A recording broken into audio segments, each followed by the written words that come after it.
Well, Pedro, that was a busy and tiring weekend. 3 days of hot rods, old classic cars, as we conclude our third episode of Shades of the Past up at Dollywood, up at Splash Country.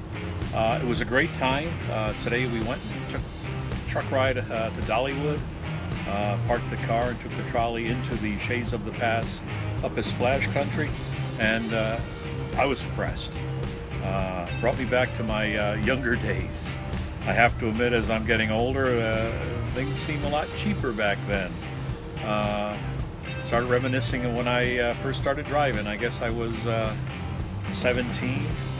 It was 1971 when I got my first license, and gasoline was 32 cents a gallon, 28 if you pooled your money and drove around all night. And my first car was a 1968 Dodge Coronet with a 318 under the hood, and it was an awesome engine. To be honest, you could take out any 289 Mustang. I tried several times, only got one major ticket for it, but I usually had good luck at the Mustangs, but it was a nice car. I miss it dearly. So this is the end of Shades of the Past, Part 3. The videos following show some of the nice classics that we saw. I went to buy a t-shirt, but to reminisce of this adventure, but I don't think I was going to spend $28 on an event t-shirt. Well, here comes the video.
Well, I hope you enjoyed that video.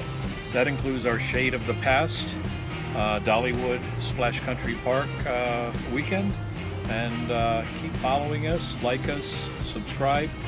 Next weekend we'll bring you at least 1 or 2 segments of the Fall Rod Run 2019, and I'm hoping then we're going to get some actual rods running up and down the main pike, roaring away. This is Hughes from Outdoor Staycation along with Pedro on another episodes of Wild Rides and Adventures with Pedro.